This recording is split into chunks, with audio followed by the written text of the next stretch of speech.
this has a chance to be a lot darker and a lot worse than 4 years ago when we saw this same thing happening, barreling toward opening day and wondering, are we going to have baseball? But great to have you on, Jeff. So I actually want to start here then. So if you look back at the past month, obviously you visited camps, you talked to teams. Has anything in your brain changed about a team, a player, et cetera? Is there something that you actually, came back from the road with and said, I think I'm misjudging this team or this player, and they're going to be much better or worse than I expected?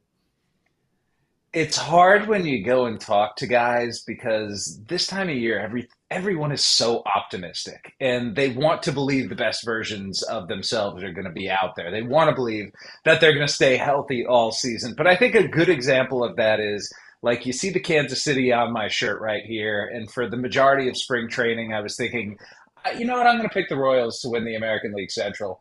And the last stop I made on my spring training tour was in Lakeland, Florida earlier this week. And just seeing the amount of pitching that the Detroit Tigers have, guys, like it's overwhelming. It is exceptional. That Cater Montero, a guy who started a playoff game for them and was integral in their run last year, going 31-11 down the stretch and making the postseason.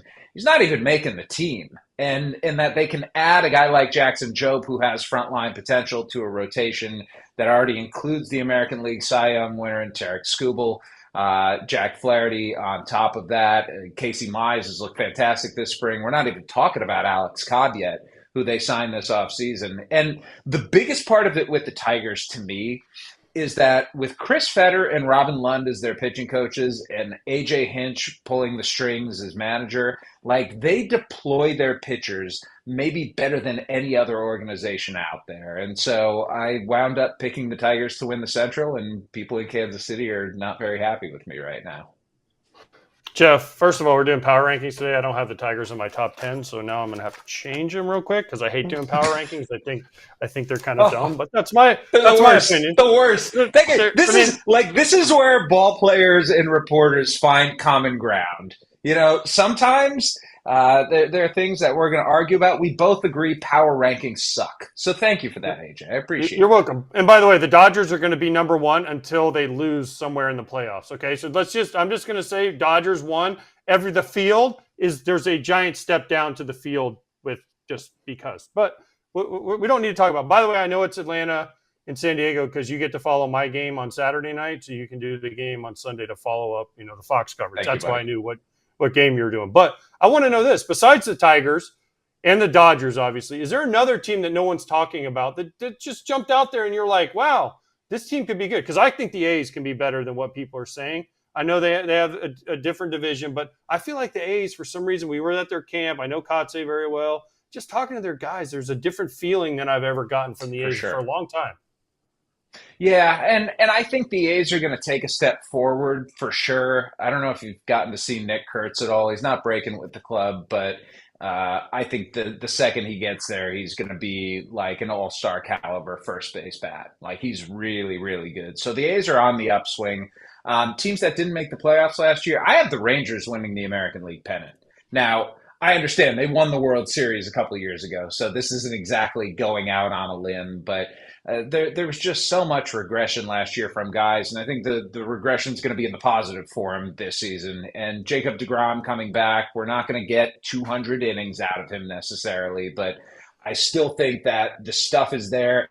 And the mindset now, it's a little bit different. I think he recognizes, like, pushing your body to the absolute extreme to try and get everything you can out of your arm is not necessarily a path to good health. And at this point in his career, he's in his mid-30s, and I think he understands that you got to take care of the arm before everything else. Like arm health needs to be the priority because the stuff, even if it's not what it was at his peak, it's still going to be plenty good to get outs. And rather than be like the dominant guy who's striking out the world, I think Jacob deGrom understands like getting outs is the name of the game. That's the most important thing. And if I can do it efficiently while still having that same mentality that I had in the past, finding the best of both worlds is going to make him, I think, a better pitcher. And You compound that with Corey Seager and with Marcus Semien, a full year of Josh Young, step forward from Wyatt Langford. I think there's a lot of ceiling there that the Rangers, compared to last year, can go reach. That'd be weird to see Jacob deGrom like throwing balls not at 100 miles an hour. But hey, I'm here for it if it keeps him on the mound for sure. I was just going to say, let's remember back in Jacob deGrom's best seasons, when he won his Cy Young awards, he wasn't throwing 100 regularly. Like he was 96, 97, and it was Verlanderish, where if he needed a big pitch, then he could put up a 99 or 100 at that point. But he knows he doesn't need to be the guy who's sitting at 100 to be effective. We talk all the time about, oh, is baseball in a good place or not? I want to go to Arizona because isn't baseball in a great place if a team like Arizona is in the big bad Dodgers division and they have a $22.5 million relief arm in Jordan Montgomery in the bullpen? Aren't they in a good spot? But also, isn't baseball in a good spot if a team like that can spend like that? I think that's as much, a boon to Ken Kendrick, their owner, as anything. There are plenty of teams in that sort of middle band of revenues, and the Diamondbacks just happen to have an owner who's willing to go out and spend. And I appreciate that very much. I appreciate the fact that the Diamondbacks could have brought back more or less guys, the same team that they had last year when they had the best offense in Major League Baseball, and some bad relief pitching earlier in the year, and down the stretch just some bad luck ended up keeping them out of the postseason. Because we saw it the year before when they made the World Series run. Not only did they beat the Dodgers in the playoffs, they swept the Dodgers. It was the greatest domination of this incarnation of the Los Angeles Dodgers that I think we have seen. And so we know that the Diamondbacks have the ability to go out there and win a championship. And when you have an owner who's willing to support that, when you have a general manager in Mike Hazen who's done a fantastic job of both putting together a homegrown core but supplementing it with free agents and via trades, you end up with a good team. And listen, I suppose having a $22.5 million relief arm who didn't make the rotation is a good problem to have, but it also gives them a potential chip. I understand that they're going to want teams to eat some of the money in Jordan Montgomery's contract. That's a reasonable thing to ask, but I anticipate him getting moved at some point. I think the Diamondbacks are going to be strategic about it, though, and they're going to wait until a team is desperate, and that desperation is going to wind up with whoever it is trading for him taking the most money. Desperation sounds like the Yankees to me. I'm just saying they've lost Garrett Cole. Jordan Montgomery's been there. Not saying it's going to happen, but it would be interesting. The Diamondbacks division. You mentioned the Diamondbacks were the last team to beat the Dodgers in the postseason. They handed it to them. Are the Dodgers bad for baseball with what they've done? And everyone's complaining, the Dodgers, this, including Hal Steinbrenner of the Yankees. The Yankees are worth still way more than what the Dodgers are worth. And he's just like, boo-hoo, I need, he's out panhandling for money. I need money to do this and do that. But are the Dodgers bad? Because I love what the Dodgers do. Because you know what they're doing? They're reinvesting in what they got. The amount of money they made with Shohei, the amount of money they spend on Shohei right now, people are like, it's deferred. Great. I mean, the fact that they were able to get that done is even great. It's unbelievable to me that hey, great, you guys did it. So are the Dodgers bad or good for baseball? I think they're good for baseball, but I tend with good or bad questions to wind up somewhere in the middle. And part of that is because I feel like those words can get twisted a little bit. Here's my perspective on the Dodgers. I think they're exceptional at just about everything they do. And that's the lens through which I view that organization. Shohei Ohtani, AJ, was in Los Angeles, or at least the Los Angeles sort of metropolitan area, for 6 years. And the Los Angeles Angels had no idea how to leverage him into something bigger, right? Business-wise, on the field, they never surrounded him with a winning team, and he was always just sort of on his own island there. What the Dodgers did was they saw this business opportunity and they went and they maximized it. And the Dodgers are really good at maximizing things. They have maximized their international pool. They maximize their scouting apparatus. They maximize their health and player development departments. They maximize just about everything. And that's where when people complain about like the disparity that the Dodgers have with everybody else, yeah, the money thing is really true. And as somebody who lives in Kansas City, as somebody who grew up in Cleveland, somebody who's rooted in the Midwest, I get it. I understand it. When you see what the Dodgers are spending and all of the Central Division teams, all 10 of them, pale in comparison to that, you're like, how is this a fair sport? But the rejoinder to that is because everyone agreed to this system. Everybody agreed in a collective bargaining agreement that this was going to be the rules of engagement in figuring out who is a champion every year. And until the Dodgers are operating outside the parameters of those rules, I have a difficult time sitting here and saying that they're bad or that they're evil or that they're problematic because everybody was on board with this system that they simply are better at leveraging than the rest of the teams out there. And they have help with the money. Like, you cannot discount that, guys. It matters and it plays and it works.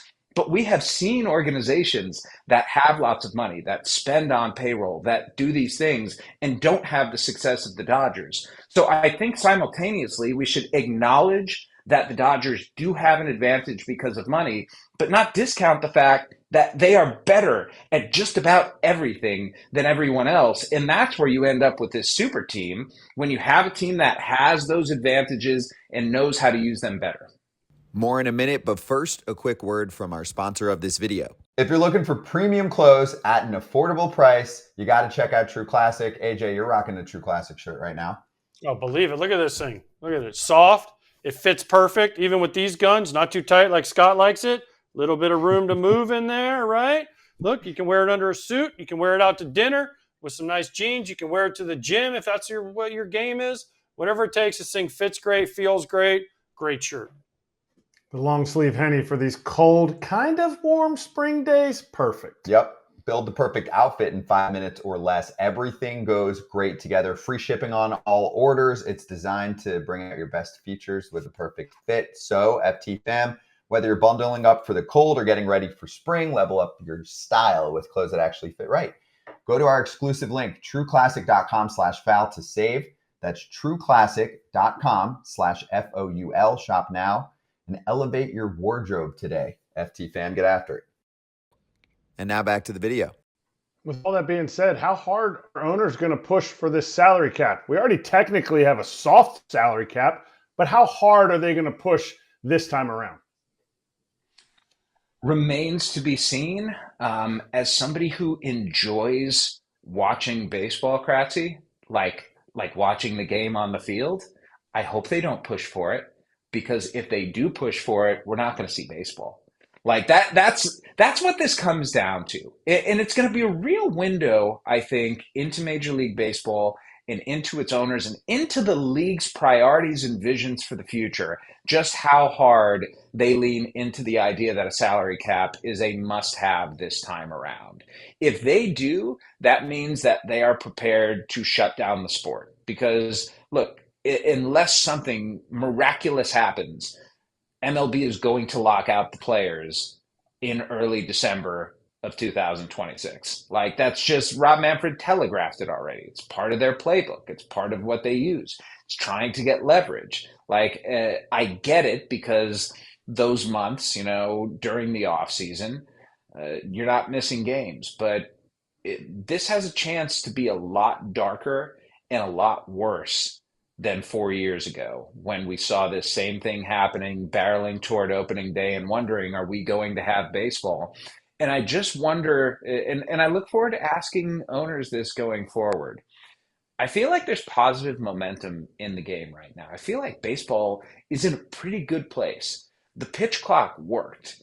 ABS challenge is probably coming next year, and I really liked it this spring.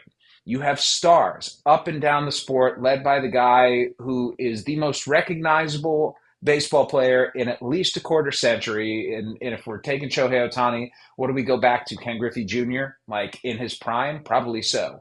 And beyond that, the amount of young talent in the game is great. You have all these good things going for you. Is it worth it? That's the question that they need to ask themselves. And that's the question that fans need to ask as well. Is it worth it to take a great era of Major League Baseball that we are in the midst of right now and absolutely torpedo it in pursuit of financial gains? There is sanity, guys, to be found in negotiation and in a non-capped system. I'm just curious if Major League Baseball owners are going to agree with that sentiment. Good luck. By the way, when you were talking, your cadence and your rhythmic cadence was Tim Kurkjian. I'm like, wow, he's been around Tim way too long. Just the way you were talking and the way the words were coming out was pretty amazing. So I don't know if that's a good or a bad thing, depending on how you look at it. No, dude, I think that it's is awesome. that's the highest compliment imaginable. I need my voice to crack a little more, but aside from that, Yeah, but just the way you were talking, it was great. So I love what you just said. Matt. Thank you. That was a great answer about the salary cap, and I agree because it could get really ugly, and it's a bad time for it to happen. It's never a good time. But also, we had Andrew Miller on yesterday who said, "Look, all these other leagues have caps, and there's been lockouts and strikes and everything, and all these other leagues with caps too. So it doesn't really do anything." But my question, forget all that. Let's talk about something even worse than the cap that's coming, because I'm talking about this year. Okay, there's 2 teams that are playing in minor league baseball parks. Two Major League Baseball teams are playing in minor league parks. And the pictures of the Rays taking Steinbrenner Field into the new Rays home. And then we haven't even really seen pictures of Sacramento yet. And God forbid if the A's are called the Sacramento A's because they're playing in Sacramento. What the heck is happening? How is it feasible or possible that Major League Baseball has 2 teams playing in minor league parks?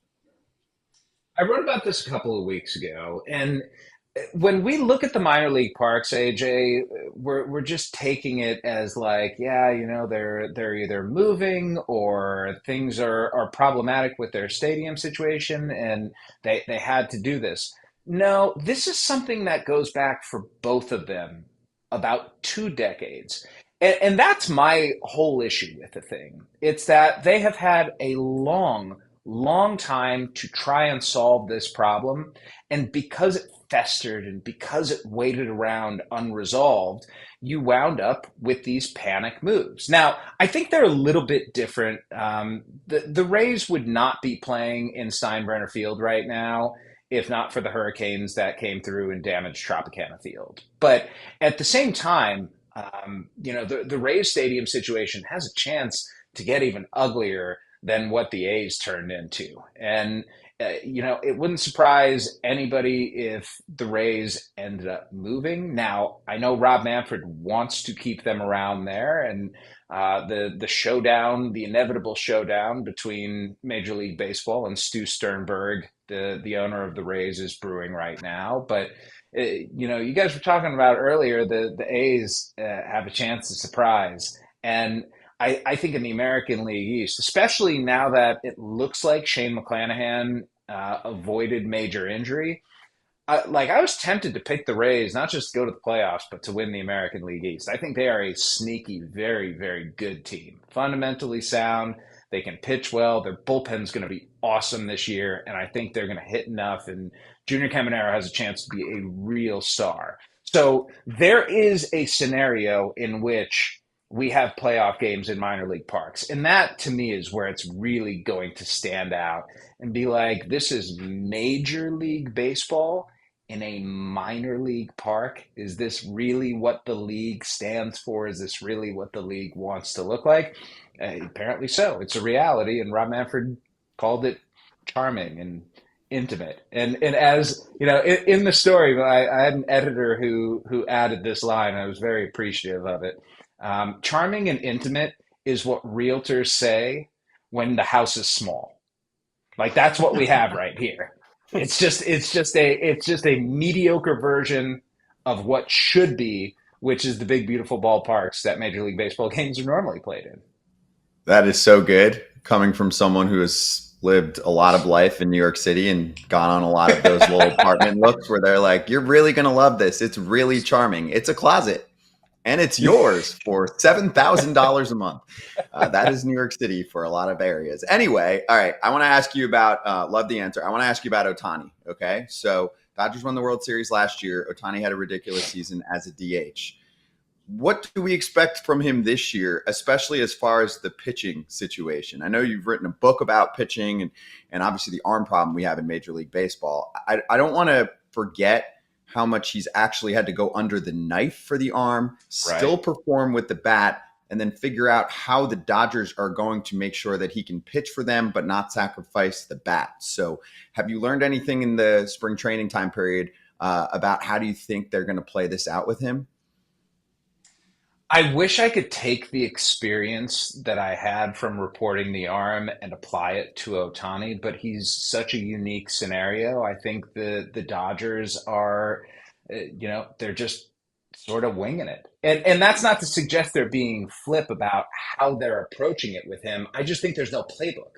Like, because Ohtani bats and because this is his second, major elbow reconstruction, and because he's been shut down for 30-something days in between the last time he pitched and his forthcoming bullpen, he's essentially going to have to build back up. And it's a weird roller coaster that he's been on. The Dodgers have so much depth, though, guys, that there's just no rush to get him back. I think Dave Roberts said it, like, what's important is that we have him ready for October. And that's the way the Dodgers approach just about everything. If you want to say, like, what's the advantage that the Dodgers have, part of it is that Andrew Friedman, very early on in his career, understood the advantage of depth and roster construction. And what he's been able to supercharge with the Dodgers is the amount of depth that they have. And part of that is because they've done such a great job of building up arms in their farm system. The number of non-first round picks who turn into big league arms for the Dodgers is exceptional. Like, they're just really good at pitching development. They haven't been as good at keeping them healthy, but just in terms of developing like quality big league arms, they've been fantastic. And so they have a lot of runway with Ohtani. They don't need to rush anything back. But what people who work with Shohei Ohtani have learned is that he will tell you, like, he's going to serve as the barometer. The medical staff is going to help him along the way and be there to support him and give him thoughts and ideas. But in the end, what Ohtani's body is telling him is what he follows. And the fact that he's managed to do this two-way thing, guys, as long as he has and be as successful as he has, shows the great relationship that he has with knowing how his body is feeling and knowing what it needs. There are a lot of guys out there, a lot of guys who play, who just don't ever understand their body well enough to maximize it. I think that's maybe Shohei Ohtani's superpower, that he gets what he needs and can figure out how to get to the place where he's going to perform the best. All right, Jeff, before we let you go, I got two things for you. One, I want to know how Shohei's going to rehab, because it's impossible because he has to DH. So when you figure that one out, you can write another book on it, because the Dodgers, I don't even think, know how. You can't send him to Oklahoma City to pitch 5 innings and then catch the Concorde to fly back to LA to DH that night. So that's going to be what's fascinating to me. Sim games. It's just going to be, that's all you can do. It's not ideal, but you're exactly right. You can't send him out for minor league rehab start. So that's the interesting part about Ohtani. Everything he does is different than everybody else, because that singular thing he's trying to do, played both ways, is different from everyone else. Hey, everybody. Be sure to like and subscribe for more content. We're back here every weekday, all year long, so do not miss an episode. The videos are coming in all day. Here's another video you might enjoy. Baseball the way it should be covered.